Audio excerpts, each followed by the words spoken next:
Hello friends, welcome to my vlog. आज सुबह सुबह नाश्ते में बन रहे थे पोहे, और पोहे बना रहे थे मेरे आंटी जी। आंटी जी बना रहे थे पोहे और मैं बना रही थी उनकी वीडियो, क्योंकि आंटी जी जब तक किचन में होते हैं ना, कभी किसी को कुछ काम करने देते नहीं हैं। और मेरी और आंटी की बॉन्डिंग भी किचन में काफ़ी अच्छी जमती है। और सारा काम यहाँ राजस्थान का हो चुका था। बड़ी मम्मी जी की समाधि प्रतिष्ठा हो चुकी थी। हमने जो राव जी बैठाए थे उन्होंने भाटनामा पढ़ लिया था। उसके बाद हमने शाम को सैयादान भी कर लिया था बड़ी मम्मी जी का, और फिर उसके बाद घर भी समेट लिया था हम लोगों ने। तो बस अब एक ही काम बाकी था, अहमदाबाद निकलने का। तो 10 बजे हमको निकलना था अहमदाबाद सुबह के। तो आंटी ने कहा कि ऐसे भूखे तो नहीं जाएंगे, चलो कुछ नाश्ता करके ही जाते हैं। तो बस आंटी बना रहे थे पोहे और मम्मी जी कर रहे थे पैकिंग। और ये है मेरे अंकल जी जो नहा धोकर आ गए थे और फटाफट से हो रहे थे रेडी। और साइड बाय साइड इतनी देर में तो पोहे बन चुके थे और आंटी जी ने गरम गरम सर्व कर दिए थे सबको। और सब ने फटाफट से नाश्ता किया, क्योंकि सबको अपने अपने घर निकलना था। और नाश्ता करके मेरे छोटे बुआ जी और फूफा जी जो है वो अपने घर के लिए निकल रहे थे। बड़े बुआ जी और फूफा जी भी आज ही निकल चुके थे, पर उनकी वीडियो भी नहीं ली और वो मिल भी नहीं पाए थे हमसे, थोड़ी जल्दी में निकल गए थे वो।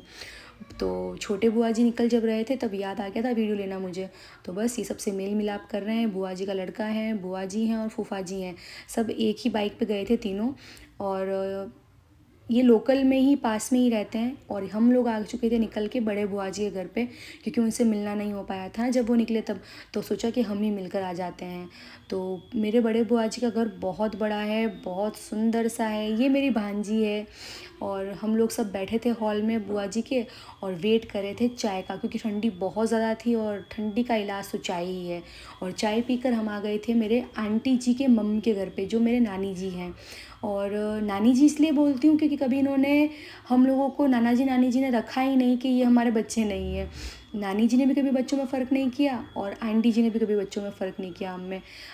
उतना ही लाड दुलार, उतना ही प्यार सब कुछ दिया। और ये हमारे नानी जी का बोरवेल है। हमारे नानी जी घर में बोरवेल बना हुआ है, जहाँ से 24 घंटे अनलिमिटेड पानी आता है। ये जो चारा है वो बरसात में थोड़ा सा काला पड़ गया था, अभी बीच में बरसात हुआ था, मावट हुआ था उसमें। तो बस उसकी कटाई की जा रही है ताकि उनको जानवरों को आसानी से दे सकें।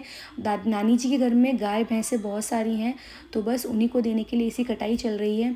और फिर नानी जी को कहा था हमने कि हमको मकई की रोटी खाने का बड़ा इच्छा हो रहा है। तो बस नानी जी बैठ गए थे मकई की रोटी बनाने, और मेरे आंटी जी बैठ गए थे कप बर्तन मांजने।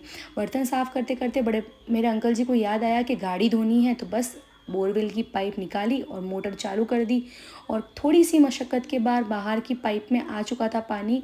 और अंकल जी मेरे चले गए थे फटाफट से गाड़ी धोने के लिए, क्योंकि गाड़ी बहुत गंदी हो गई थी, धूल मिट्टी उड़ गई थी। तो वो कह रहे थे कि गाड़ी धो ही लो, यहाँ पे पानी अच्छा